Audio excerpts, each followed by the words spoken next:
Welcome to the Epic Vision Zone. My guest today has been referred to as a superwoman. She crosses continents, convinces an international roster of clients to move in new directions, and takes care of business and family.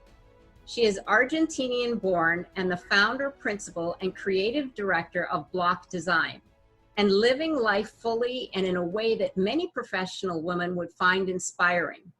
Toronto-based Blok Design is well known both at home in Canada and abroad, producing work that is both timeless and beautifully executed. Her award-winning designs work across media and disciplines, including graphics and identity, products and packaging, editorial, websites, and more.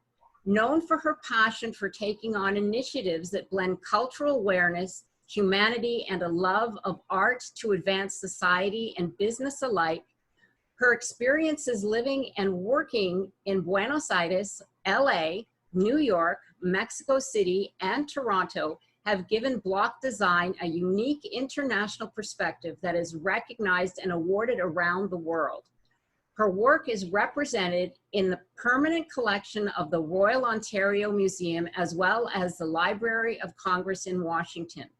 Her considerable experience includes top global brands such as Nike, Pepsi, Nestle, and the Museum of Modern Art, Miami, among many others. Her work is frequently published in leading books, periodicals, and design blogs, and has been exhibited in countries from Japan to Germany, and recently, or more recently, in the Tamayo Museum in Mexico. She holds an MFA from the Art Center in Pasadena. And welcome, Vanessa. Oh my gosh, so nice to have you here. Thank you so much. Thank you for having me. Oh, my pleasure, my pleasure. So have you always been an entrepreneur? It feels to me that you may be a serial entrepreneur. And if so, what attracts you to the life of entrepreneurship? I think I have. I know I have. I was selling my own drawings at age 5 around the neighborhood. So I assume that makes me a very early entrepreneur. But what truly attracts me, it's always been about just exploring further, seeing further. I'm interested in challenges. I'm interested in finding the spaces in between, and that takes a sort of curiosity at heart. And I think that's what motivates me in general. So were your parents entrepreneurs as well? You know what, my father is definitely an entrepreneur. He had his own company, but I think that the entrepreneur is not only that we've learned, it isn't just that my father was an entrepreneur, like he had his company. It was more the way he taught us how to see, like in the conversations we had. And it was always about a wider vision, a more expansive understanding of the interconnectedness of things. And I think that's where, that is the essence of an entrepreneur, is that you're always excited about finding these opportunities or interconnecting social issues with economical issues or market issues or human issues, and philosophy always at the core. When you're in that type of conversation, I don't think you can, everything feels a little tight. Structures feel tight. And maybe for me, it might be less about, is my family an entrepreneur, but was I brought up with the idea that rules are there to sustain, but you need to push them and break them to lead. And when you have that in your family, you just want to break free. And I think that's where my heart normally is. That's wonderful. Oh my gosh, to have that kind of table talk. You know, it really, I think it influences you when you're young, especially. So I can see a lot of that in your work, but also in your personality. And you have been known internationally and recognized and awarded. What is Blok Design to you, and how would you describe the work that you do? You know, I've always thought about Blok Design as a space that connects, that inspires. I mean, it's always been about the opportunity that the space gives me and the studio and the people working. I mean, we are a team and a collaborative team. We're small to be able to do really creative work, but it's always been about having a playground to push further and explore. And at that intersection where we start finding different mediums, film, architecture, music, that's what makes Blok an interesting space to experiment, because that it has that amorphous, it has that porousness to push things forward. And what we do in general is, beyond what we can say is that, we do branding and we do exhibit designs. What we do is truly bring value. And that's what we're interested in working with companies, people, organizations, culture that have value, and then want to sort of explore how to take it further. So that's, I think, what we do. We actually play a lot, and have too much fun. Right. Well, that's what makes your passion into profits. I mean, it really does come from the heart. And you mentioned in our conversation that you don't take on clients that you don't really like. It's not just the money. It's really, you have to have that connection. It always sounds like a very comfortable place to do that. But what people don't understand is that you're the one that carves that space. Like, you have to carve that space. So early on when I was starting, I couldn't afford not to take a client. But I knew that the only way I was going to get to where I wanted creatively was to be able to do the work that brought the clients that I wanted to work with. And many times, I turned down jobs that had a big paycheck. But, for me, that was never my motivation. I think when you love what you do, you get paid. And the more you do it, the better you get paid. But the reality is that the payment is a consequence of doing exactly what you love to do. And without that motivation, creativity does not happen. Creativity does not come with a paycheck. It comes with intent. It comes with, it's like a tsunami that is in you that needs to be fed. You don't feed it inspiration, and you don't feed it within that, it cannot keep on growing. So there's very, very clear reasons why I kept, people call it purpose, but I just kept with a philosophy. And the philosophy was, let's just keep on doing the good work, and with good people that I want to be having a great conversation at 3 a.m. I don't know why I always say 3, but for me, it's a 3 a.m. conversation must just get you to the depth of things, people just, are just there enjoying a good conversation.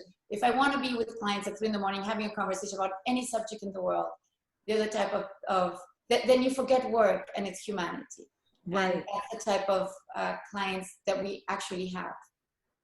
I love that you put, I was remembering what you just said, because you speak in quotes, and I just love that about you. And you said payment is a consequence.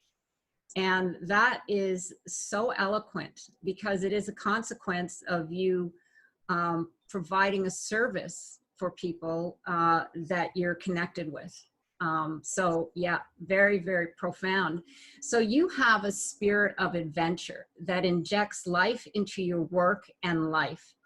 And you mentioned that your nomadic spirit has led you to where you needed to go. Have you always trusted your intuition in both life and business? And do you recommend more women do so, and why? No, I mean, I think we've all learned, I've had a path that took me to many places, and I've had to start again many times. It is, for personal reasons, we had to move from one country to another and start my studio again. And all those experiences are incredibly humbling, but incredibly transformative. I always think that, not that far from the butterfly idea, my name happens to be Butterfly, so I think I'm living up my name. I'm like, oh really? My God, really? Again? I didn't know that. Yes, I didn't know it till I figured it out recently. Somebody told me, your name, and I'm like, oh, it makes all the sense of the world. This is why life keeps on challenging me. Yeah. And I think the key is that, we might be sitting here and it seems like we have all these answers. Actually, we don't. The beauty is that we are in a constant quest, and I am personally. I feed from this quest. It's a search that I need from a creative point of view, but I also need from a philosophical point of view. So no, intuition was something that I connected to, but didn't value till much later on in life, when I understood that the best decisions were actually the ones that many times didn't have the perfect answer. Many times they didn't have an answer, that I had to actually be able to ask the question and hold the opportunity for that answer to present itself to me. And it is incredibly philosophical, but to be honest, it has been more practical. You know, people, there's all these spaces that society wants us to live. You're practical. Practical doesn't mean you go and you grab your coffee. Practical means having the tools that actually serve you to go where you need to do. That also has not only philosophic, but it has real value in the way you move. And I started to understand that the way I moved was about my flow, was about connecting to that intuition. Intuition for me is a porous membrane. It isn't something out there or in here. It is actually a porous membrane that has a knowing. And the more I feed that knowing, the more it actually responds with that knowing, with that inspiration to serve the right decision making for me. And it's in the gut. I know when the client is right. I know when the client is wrong. And when I feel it, and the times I haven't listened, I thought, oh my goodness, I should have said no. I knew it. Sometimes my kindness kicks in or generosity kicks in. I thought maybe I should give him a try. And it actually is a wrong client or it's a wrong decision. Right. So we all need to listen or learn to listen to our gut, our intuition. I think we all need to learn to listen, and also to understand that you actually need to listen for it to be fed, for it to, you know, if you just listen, you actually have to understand that it is a working membrane of your body. Like we know we make our brain, we read books, we research, and we expand our minds. And so how do we expand our intuition? And that expansion is about giving it opportunity to actually keep on growing and keep on absorbing information that will inform us. The other day, somebody was telling me, a friend of mine, that the connections to the brain, there's more connections to the heart than there are to the brain. And you know, we forget that. We don't actually, I thought that was brilliant, because sometimes when we work from there, the brain just needs to make sense of it, not the other way around. Right. And that's absolutely true. Now with technology, we have the science that's proving so much more. And it is true that we connect more with the heart. So yeah, it really, when you look at it that way, and now that we have the science, of course, to prove it, but it puts a whole new perspective on, you know, heart-led, you know, like many women are heart-led.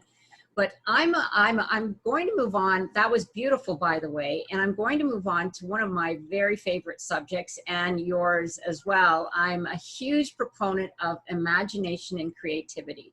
And you said that artfulness and artful thinking come from play. Now, you touched a little bit on that before, but what do you mean by that? And how can is there any strategies or thoughts that you have to stimulate that? It's funny, but because I do think that very similar to how we feed our own intuition, creativity is something that has to be in a state of becoming. It has to be existing with you consistently. So, you know, I always tell my kids, you know, it's like an empty vessel. If you feed it the richness, it can give richness. If you don't, there is nothing you can do. But you have to also let yourself go in it. So experiencing everything from the simple things that seem so simple, but actually when you put them in their own space, become extraordinary. Like that, and I think the beauty of the ordinary, that joy that we find in the market, in sometimes the simplest of things. For me, it's the same as traveling or reading a book that, you know, has the perfect phrase. It's not even what it says. Sometimes it's the word that becomes a doorway to an entire thinking, to everything else that you might feed it, from the arts to a conversation, to poetry, so my understanding of creativity is to make sure that you consistently are open to finding opportunities versus trying, like letting yourself go through it, letting yourself flow. And through that flow, you discover. When you try to push it, it actually never shows up, because there's nothing there that can feed it. And I think it's in the simple, you know, moments of getting lost that many times that creativity is flowing. Yes, getting lost, but finding your way back. Yeah. Always, you know, Yeah. always. Always. But I think that is the cycle, and I think I shared this with you. But again, my father raised us with one phrase. It's still in his emails. When he went digitally, he put it in his email. Which, but you know, it's a T.S. Eliot phrase that says, a quote: "You will not cease from exploration, and at the end of your exploring will be to arrive where you started and see the place for the first time." So if you think about Beautiful. the creative soul, that's exactly it. But it's for life as well. This idea that you don't need to arrive. You know, creativity is not about arrival. It is not about, the idea. For me, the idea sometimes take years. Mm-hmm. And when they click, I'm thinking, oh my God, it took this long. And then the opportunity and the time and the convergence and the contradictions suddenly overlap for the project to take place. But I have been thinking about it sometimes for 25 years. Mm-hmm. And that idea that things can settle in you and you leave them, you let them go a little bit, they stay, they're doing their own little like movement. And at the right point, those are the ones that become the great ideas. People think they're the ones that you've been actually working for the last 25 years. Yes, they've been percolating. Percolating is the word. You know, my Spanish sometimes likes to fly into. I love it. I think it's beautiful because you describe it. Because but yeah, they're growing is what they're. Someone said, because we did talk about failure, and we'll get into that. But one of my other interviews said that failure is fertilizer. Yes. It's not failure; it's fertilizer. So it's being put aside for something to grow. Exactly. So that's kind of what you're referring to as creativity. You have that seed of an idea, and sometimes, you say if you force it, it really won't come. But if you let it go, and it's there, but it's growing. And then when everything comes together and the cosmos align, that's when the time is that it needs to bloom. Yeah. And sometimes, we sometimes forget and conceptualize that an idea is a thing. Idea is not a thing.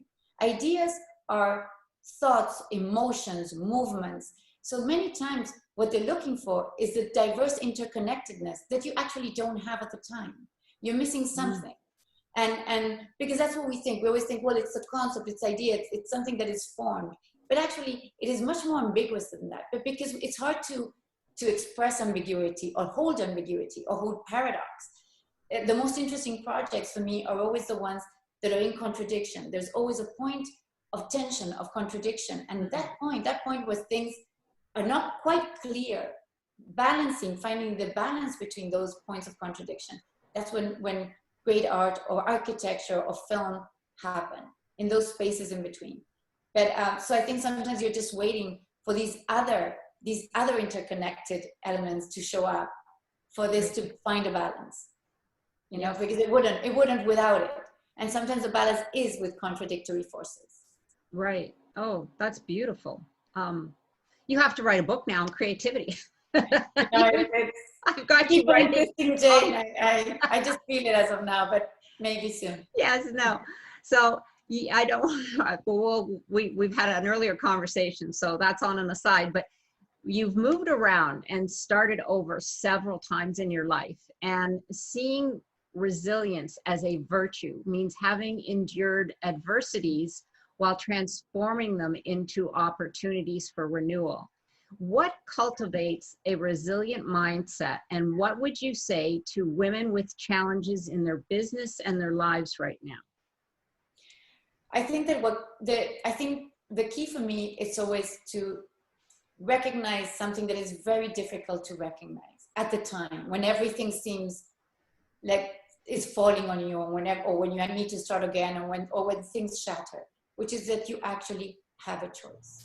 For me, that the understanding and the knowing that the choice is yours is the opening of the door to be able to become resilient. But resilience and actually I think happiness comes from understanding that when you do surpass that challenge, it's just you. And that you is the one that brings all the marvels of the world. It's why you see differently. It's why you sense the world differently. It's why you connect differently. Because I think what it makes us is so vulnerable, so fragile, that there's nothing outside that has a perceived value. because we discover exactly who we are, what motivates us, what our purpose is, what truly is the source of our joy. And I think the moment we uncover that, it starts opening to possibilities. For me, it's always been, you know, having to let go of, you know, in some cases, the idea of a studio or some illusion that I had of where I thought things could be. And when I finally do let go, I find myself that everything is much more interesting than I could ever imagine.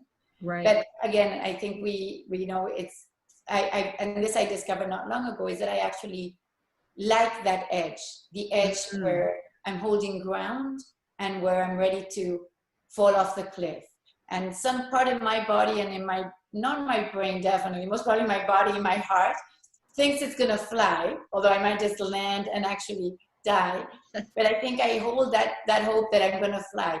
But in that space where I'm standing yet to leap, still holding, I see further than I could ever see. That is the place I love, creatively, personally. So I'm attracted to challenges because I'm attracted to how far I can see. Right. And I went with my kids through the Trans-Siberian train for a month, and we just did it as an adventure of yet another challenge I need to overcome. And as I was crossing Mongolia in the Gobi Desert, and a friend of mine told me, "You're going to the Gobi Desert to go be," and I understood clearly his message. The vastness of that land, which actually had very little, and the clouds that showed on that land, and seeing that those clouds were the only ones that gave dimension to that land. That's sometimes what we need. Sometimes we need those clouds to actually give us the dimension that we need. And then I realized that land was my land. You know, Mongolia was my land. The stars close enough that felt like they were falling.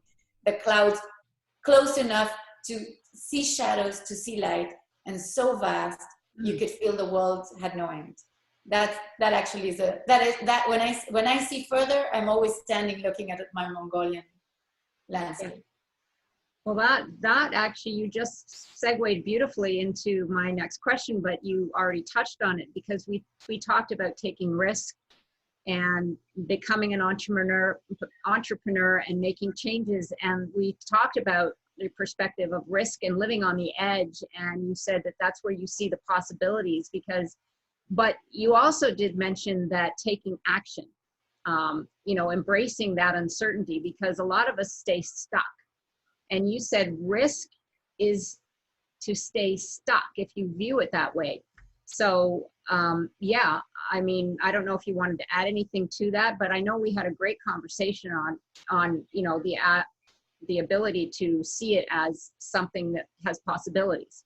Well, actually, I mean, this is a subject I'm very passionate about, just because it was in me, and I was many times, I'm solving it myself, and I ask my questions and I try to solve them by doing. I test them in myself. So, for example, I took the studio to Berlin last summer, which now sounds incredible that we did it, because it took me 4 years to finally decide, okay, this is the year. We might not have all the money we wanted, but we'll just, you know, we're 6 people, we'll just move to Berlin, rent apartments.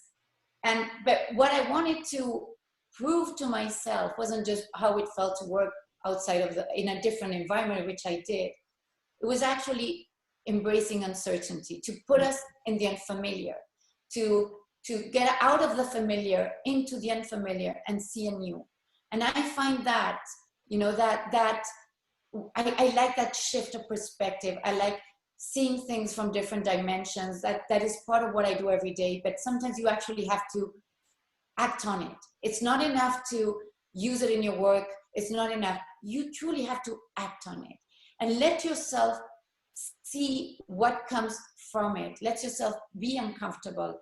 There was a lot of questions that I wanted to ask myself as I was doing this journey, but you have to let it go. So designing uncertainty was what I came up to, this idea that it's not just enough to leave it to uncertainty. You actually have to make space for uncertainty to happen. You have to give yourself the space not to want to resolve everything, not to want to control everything.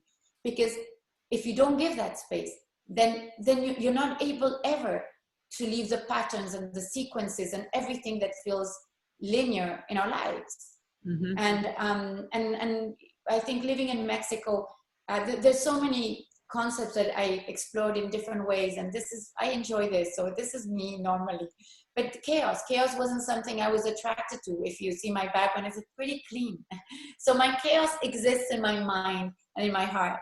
But then Mexico was all chaotic, and Argentina is chaotic as well, but not at the layer of Mexico. Had chaos in culture, it had historical chaos, and it was more than just chaos. It was just layering, richness in the layering, in the textures. So sometimes you need those concepts to get in your heart, so you can then understand where they come from. And if you don't do that, then you can't get out of your comfort zone into a space where you haven't even discovered.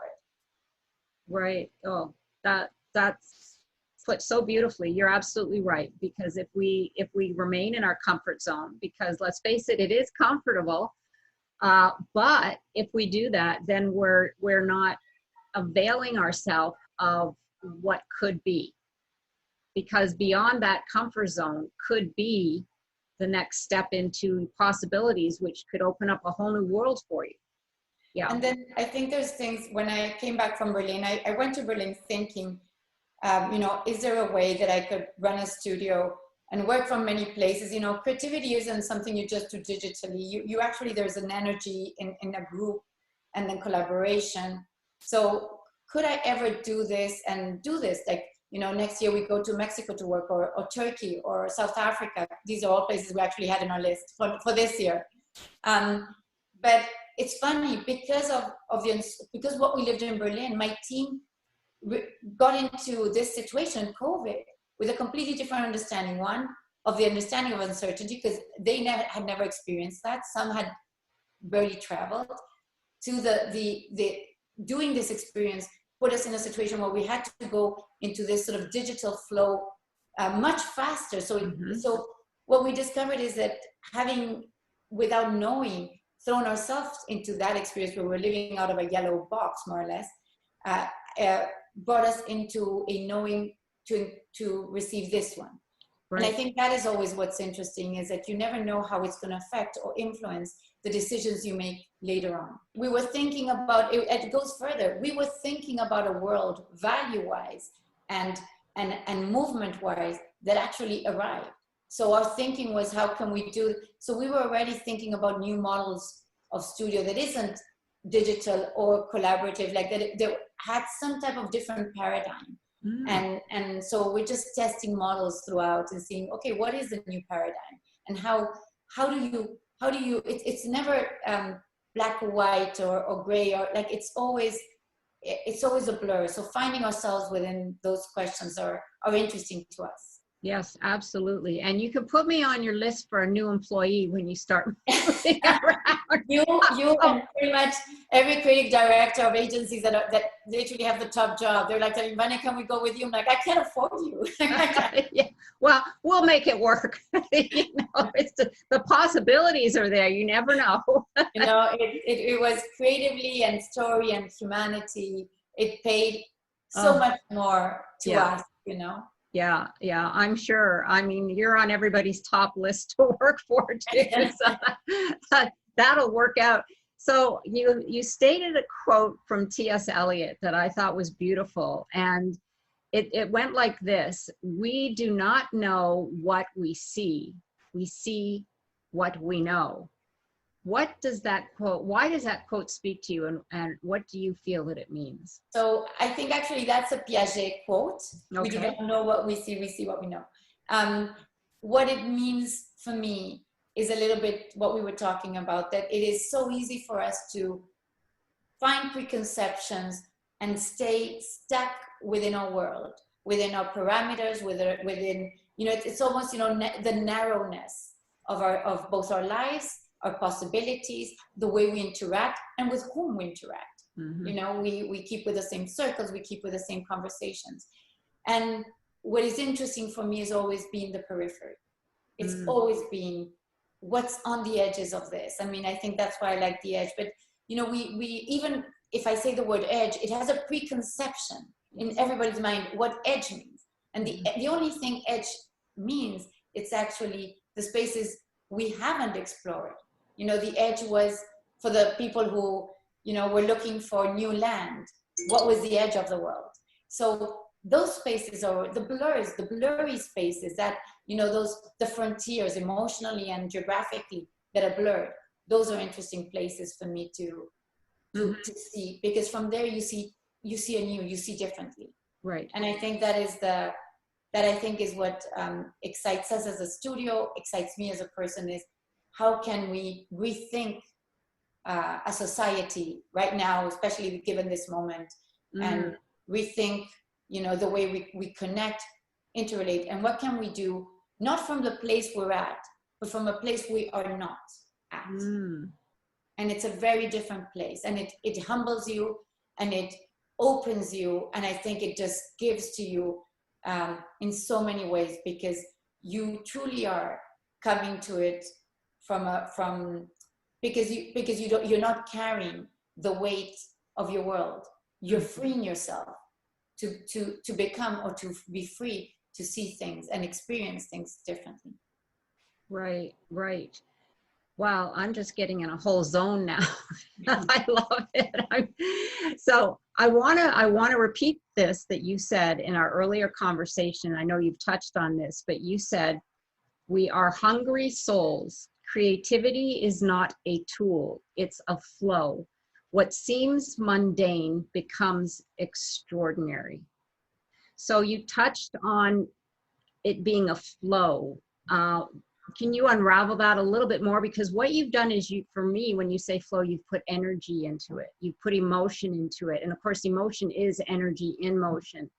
And that's what creativity is, how it speaks to me as well. But maybe you could just speak a little on that to our audience. You know, it's difficult to sometimes express this in this way, but lately I've been doing a lot of like the tornado, like emotion when I talk about creativity. But I think it's because it feels that way to me. It is an energetic motion that keeps on adding things into you. And it is, when you know, there was a project that, and maybe most probably I was talking about that because there's a project that I'm jumping into it. It has a social element, and it is an intersection where I'm hoping that we're going to be able to create a space for more conversation, more debate, more energy into creativity, but also into city and relevant issues. And when I think about this, which I'm jumping out now, honestly, because I felt that this moment right now needed it. And it's, again, been in my soul for a very long time, but the time is now to start building on this. And it's a nonprofit. It doesn't have economical. When I think about that project, what I think about it is that we need more energies. We need to generate. We need to inspire. And from that creativity needs that enrichment. It begs for it.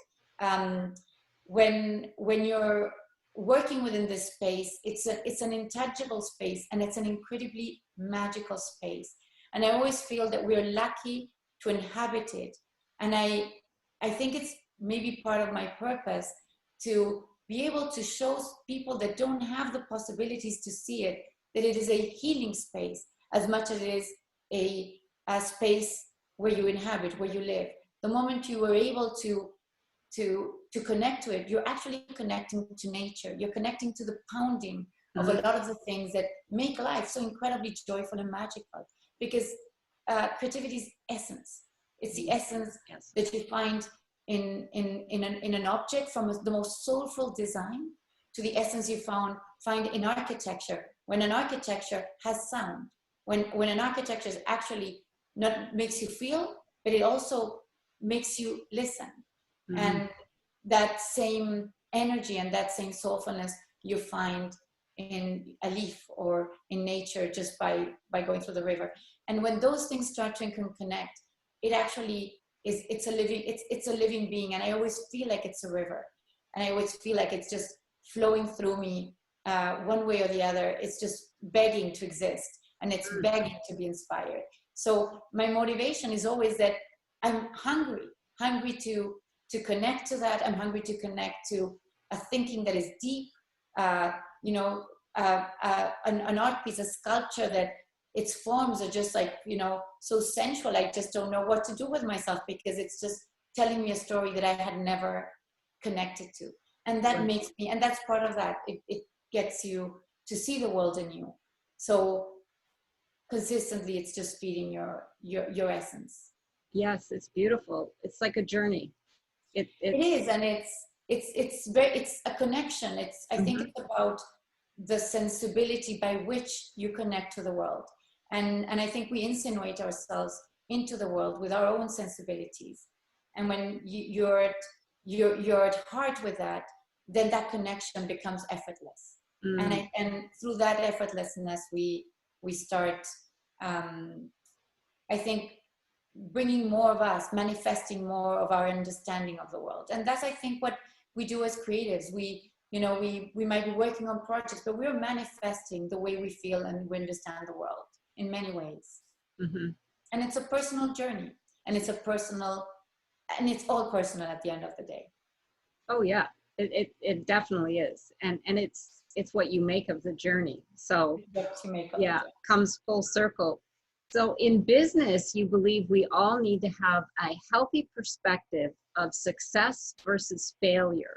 And you mentioned first, we must try and learn lessons along the way, that failure should not be embraced and be allowed to go where it needs. Oh, no, you said that failure should be embraced and be allowed to go where it needs to go.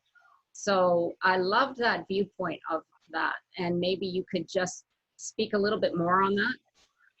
Well, I have, this is a subject I enjoy very much. Again, I was raised with great parents. I still thank them. So every time something went wrong, they wouldn't even call it failure. They would, suggest that we send a bottle of champagne, because in Argentina, that was the most expensive thing you could ever possibly imagine, to whoever. Was it a teacher because I failed, or was it it didn't matter. There was always a element of thankfulness for the learning. And I think to embrace that idea that you actually should be thankful for whatever learnings come through you, no matter how hard they are, that is something that is seems almost like a cliche, but actually it changes a chip in you. And so my understanding of failure is that I don't actually believe in it. It's not that I want to just embrace failure. I don't ever consider things to be failures, even if the world might. I'm not saying the world might not. I always think that whatever project we have that maybe didn't achieve what it needed to achieve, I'm still pushing it. I haven't stopped. So if it didn't arrive to where I wanted to arrive, I still have a chance. I have a life to make it exactly what I want to do it. And if it's not the first one, it'll be the second. And if it's the third, and if it stopped by any chance at a point, I think it's a stepping stone to whatever other place I might want to go. It's always been for me, again, I think it's that relationship of letting go and knowing that what you learn is what shapes you. And that is part of it. It's not just about, and with the same token, I never see successes to be, oh my goodness, I'm standing here. There's a Chinese saying that says, if you get to the top of the mountain, there's only one step, and that's down. And so I never found it interesting to get to that top. I'd much rather be climbing it, and in that find the energy. And sometimes I change ideas, and I'm like, oh my God, that mountain next door is more interesting, and I might jump and go back to the bottom and start again. But the conceptually, I think that we've gone from failure to success, and then we are teaching everybody, well, you need failure to succeed. Actually, you don't need any of those. You just need to understand that whatever you need to do, you learn. And if this doesn't work out, try again or try different. You keep on learning. And that flowing of those learnings is a much better way for me than that binary concept of success or failure. And the richness that you receive is the one that actually is going to end up taking you exactly where you hoped, or maybe further, or maybe in a place you never really imagined. You said that in business, many of us get stressed about our next client or our next order. And you said if you come from the right place, there will be a soulful attraction. And that taking on a project is not about the assignment, but about the people and the possibilities. And you mentioned a couple things about, not stressing, because a lot of us, when we're starting, especially entrepreneurs, that's at the top of our mind because of what you just said. There's success and then there's failure. So we're constantly measuring ourselves. And when you said that there's a soulful attraction, just let us know what you mean by that, because I wholeheartedly believe that as well. But for those that are more linear in their thinking and they measure everything, maybe you can give them a little insight into what that means. So again, this has been a learning for me. This is not something, that you understand this way of moving and working by chance. When you are an entrepreneur and you have a design company that actually has such a philosophical perspective, you risk so much more than if you didn't. Because if I had to, it would have been very easy for me to have a very big company that is billing. And I chose the path that was right for me. Not all the paths are good. All the paths are the right path for you. There's people that care. So the reason I say is that sometimes there's preconceptions of why one thinks one way or the other. In my case, I learned as I went, as I had the studio. I've had the studio for 20 years in different countries. That there was nothing I gained by stressing about if I was going to have the money or not the money that clients. That actually all my intentions and all my efforts had to be put into the work that I wanted to do. And when the work wasn't there, to actually carve the work I wanted to attract the people that I wanted. So since I started in a career that actually was trying to be very linear, I was pushed in, when I was getting my master's degree, it was all about specialization. I had my take was very much my take on life, which was, I'm actually the opposite. I want intersectionality, I want the expansiveness. But the world was pushing to a different model. Now it's open. I've been working like this for the last 20 years. And again, this has nothing to do with what's right or what's wrong. This has to do with what's right with you, and not always the models out there serve your soul, your heart, your what feels right to you. Within those paradigms, to be able to do philosophically this, I had to let go of these elements of knowing that if I was able to put the energy in the projects that I wanted, the way I wanted, the people that really I wanted to work with would actually be attracted to the studio and attracted to the energy coming from the studio, because we were in the same frequency, because we were doing the work that they needed to be done. In our case, if I always say that our projects are as good as the last project, not my career. It's not about, oh my God, how successful. I actually don't value it. I value it if today we're doing good work and tomorrow we're doing better work. And better doesn't mean the work we did wasn't good. The work we did had a time, had a period, expressed a moment, had needed values, timelessness. But every day I want to be doing work that is relevant, that is important to me, that connects, that has purpose and is human and makes me happy. Right. Actually, and all of this brings me joy. Yes. Because at the end of the day, if it doesn't bring me joy, and if it's not a space, I can't show my kids that this is what this is about. And again, the carving of your space is important. So when we didn't have, the clients that we needed, or the clients that step back, when we didn't have, when we had some clients projects that we wanted, and we were hoping to get projects within other spaces, we made the point to literally generate projects that would answer to that space. So we've published books within, one of the biggest sort of environmental challenges in Mexico City, because we had a chance to do it. Or we, you know, now we are responding to this scenario that we have right now that is political, because it's important to us. So we've always generated our own projects as a way to shape the work we wanted, and to let this flow in a way that would come back. Yes, that makes complete sense to me. It's putting in that frequency that's going to go out there and attract those individuals to you. Yes. Yes. And I always think it's about the conversation. You know, you can bring it down to a very simple thing. What are the conversations you want to have? And I want to be in those conversations. So what are the projects I'm attracted to that ask those questions, that are in that conversation, that I'm interested in? And in many cases, these are subjects I have no idea about. That's the other thing I think it's important, because many times we jump into spaces that we have no experience. And that is, and many times we were asked, but why? If you've never worked on this, that's because we come anew. We have so much experience in so many, but we come to this with all the other experience, but seeing anew. And that gives us a perspective that is so different. But it's what we're excited about, is because we don't know enough about it, that we need to learn again and again. I love that. Lifelong learners. In fact, that was my question. How important do you feel that is being a lifelong learner? It's a life journey. Like it's basically a life learner of everything. You know, it's a quest. It's a personal quest. And as somebody said, if you know, you might not find everything, but if you don't start searching, you'll never get close.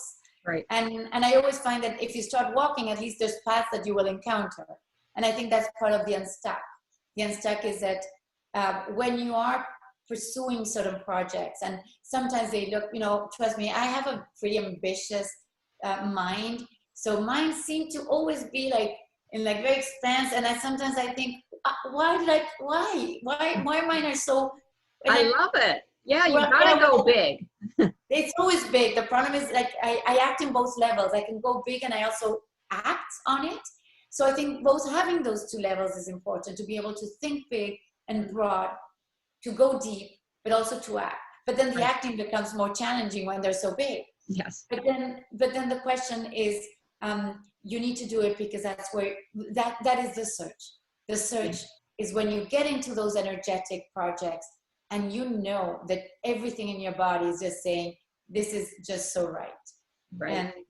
And I think that's what it all comes down to. When you feel it, you feel that this is what your time and your intention needs to pay attention to. And therein lies the circle of the frequency, because once you get into that flow, you've got that energy within you, which goes out into the universe and tracks back to you what you're looking for, or what your you know, your client or your quest or whatever it might be. Oh my gosh, yeah, it makes complete sense. I think it works in every level. I think it's porous as well.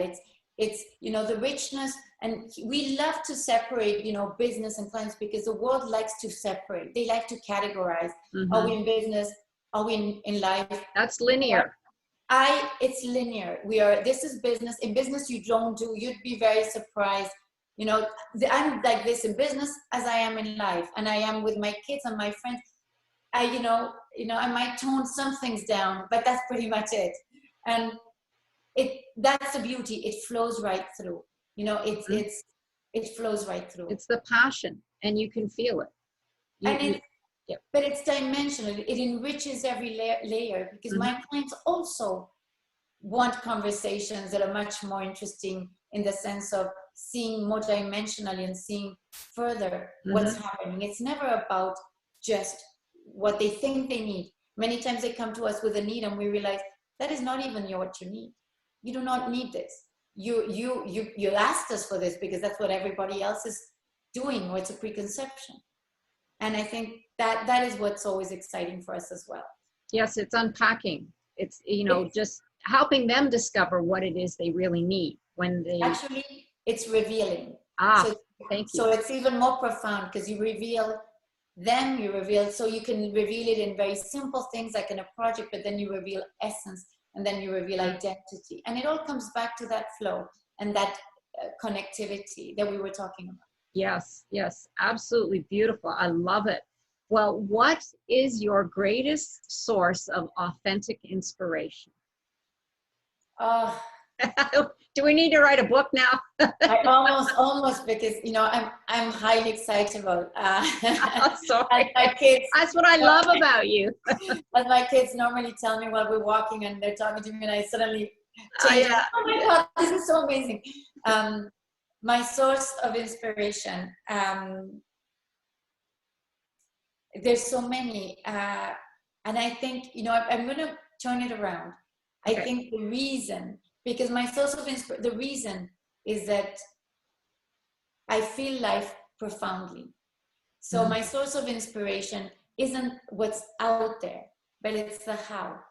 It's the fact that because I feel so profoundly, I can get incredibly joyous or incredibly inspired by very little things.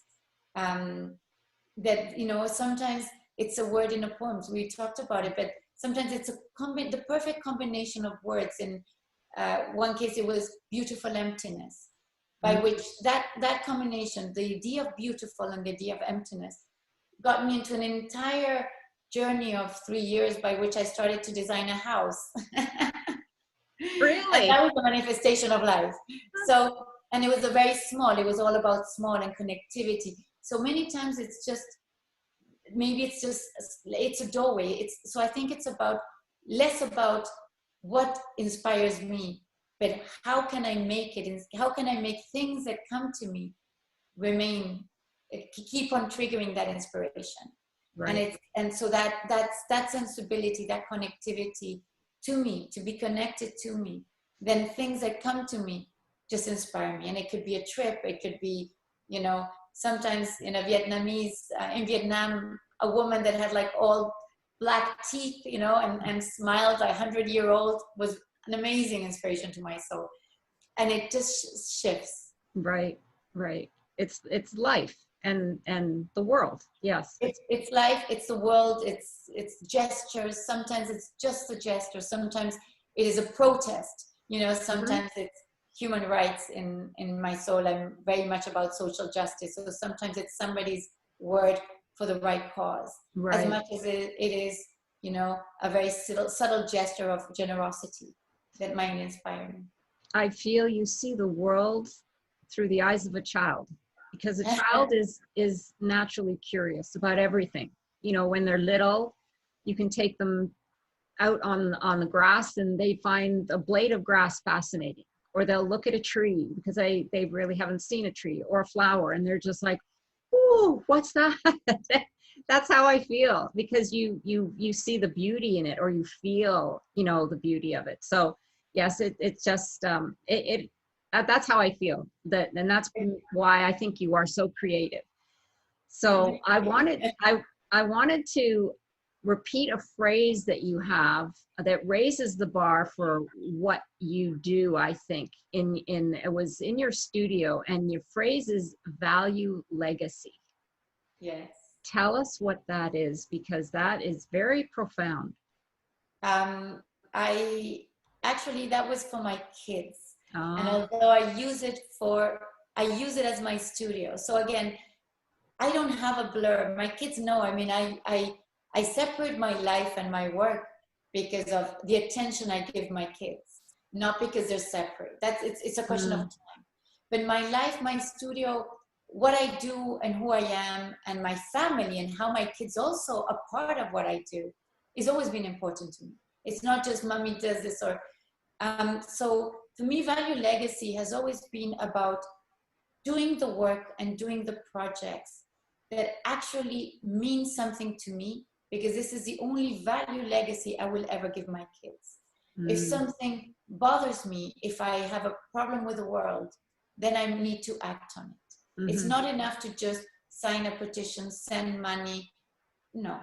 If there's something that I want to do, I wanted to make sure that my kids knew that we actually have that choice, that same choice, that we talked about, to do something. And not because we have to. I am not about cliches. I don't want to change the world. I want to change what is important to me.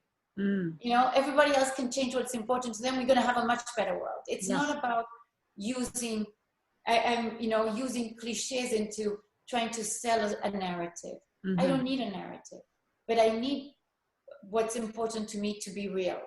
Mm-hmm. And that reality for me has one voice, and that's creativity. Through my creativity, through what I do, I respond.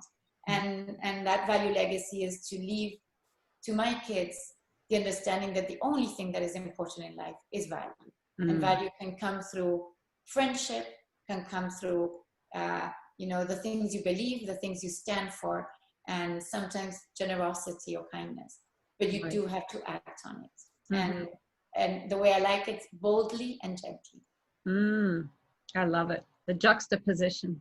Always. Yes, that's that tension that you talked about. That's the tension. So that in that tension, that's what beauty lies in me. Always in that tension, in that paradox, in that contradiction that balances beautifully and sublimely. So how important is gratitude in business and life? I think it's everything. I think to be, I love the idea of gratefulness, but I love the idea of grace. To understand, not only to be grateful about it, but to move with grace, to move with the understanding that, there is, you're given so much, you're so lucky for so many things. And all of us have gone through devastating things. And even for that, we, at some point in life, that kicks in to actually be something that we're thankful for. But I think that's something you teach your kids, and that's something you learn from your parents. Yes. And again, I think, in my case, my mother always thought while it was raining, it was a passing rain. So we were the only family left while it rained. And then that alone made me always think, well, if we're the only, maybe it's a passing rain. So I always think that we don't give enough value to what we pass on to our kids. And those are the real values, the ones that will give them the true tools to encounter life and be able to navigate it well and healthy. Because nobody takes the challenges. Nobody has, every single one of us has a challenge, a tsunami. So the question is, how are you going to confront it? And what I always tell my daughter is, if it looks like a dragon, go right through, because most probably it's just fog. And maybe, maybe that's true, maybe not, but hey, it's better to think that it's a dragon that you don't want to go through. Right. Yes, well, that was beautiful. So tell us one thing that isn't on your resume or your bio. One thing, this came to mind. One thing is, when I was a little girl, my mother, I loved painting. My mother convinced a artist, very well-known artist, a realist artist that never taught children to teach me painting. And we would, my mom would take the bus, we would take the train, the bus.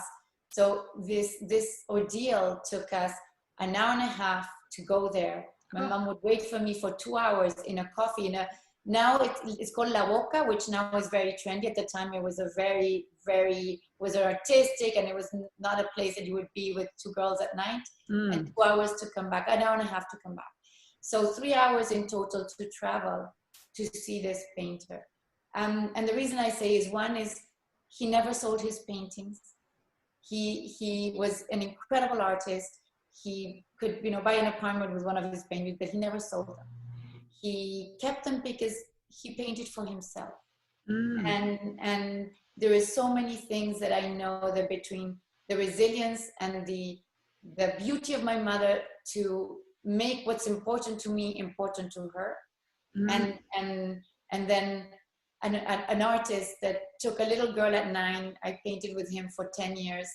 Till I moved to Los Angeles, and always taught me my first, and this maybe is the end of it, but it's a key, and I discovered it later on. So there you go to the T.S. Eliot.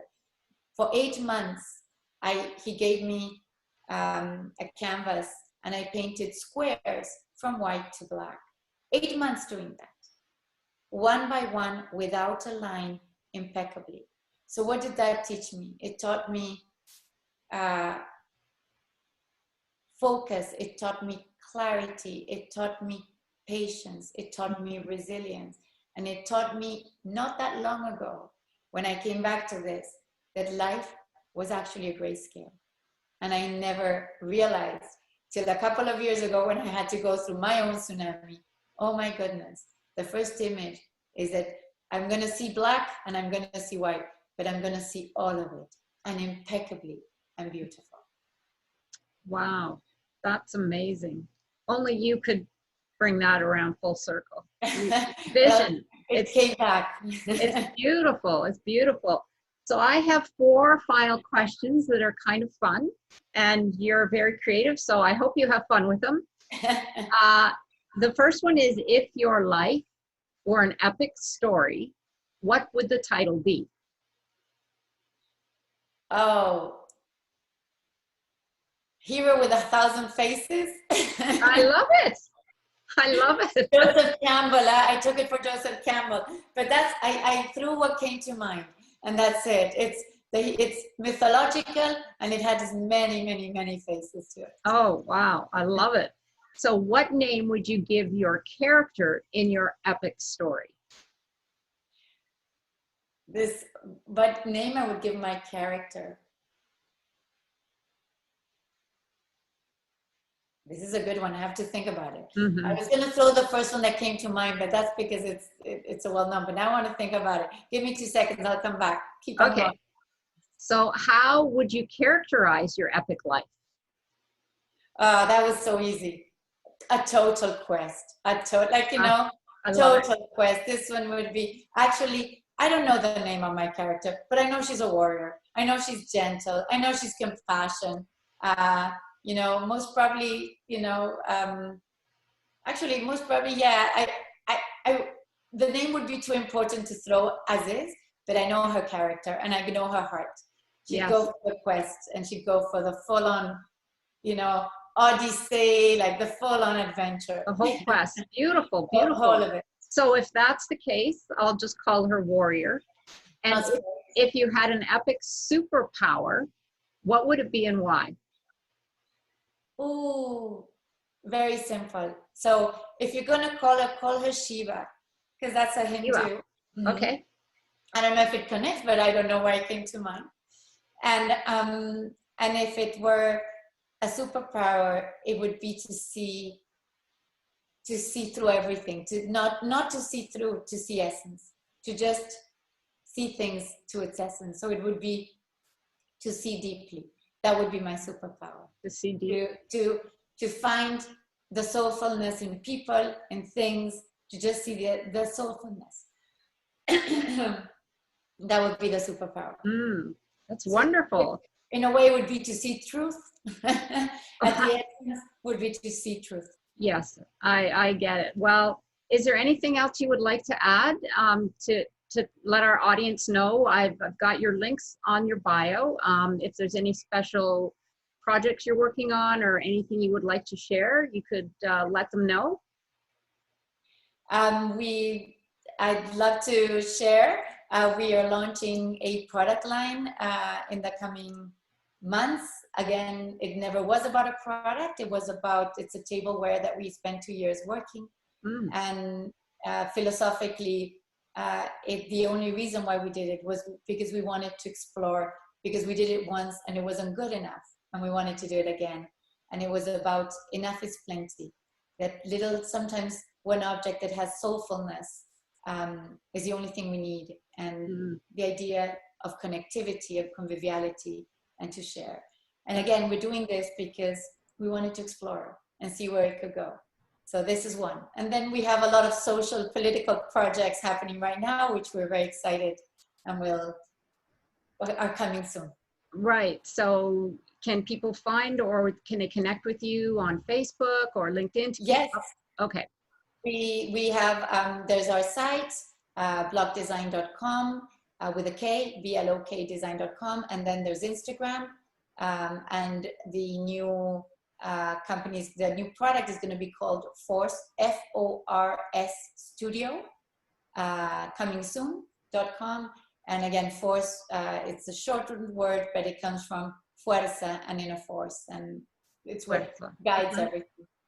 Okay, wonderful. We'll keep everyone posted. And Vanessa, thank you so much for coming on the show and sharing your amazing philosophy, your creativity, inspiration, and the value of imagination with us. And now Vanessa and I would love to hear from you. So go on over to my Facebook page and write a comment. Tell us what your epic takeaway was from this conversation, or in my case, it would be several epic takeaways. And remember, this is where you imagine, create, and build a life and business doing what you love.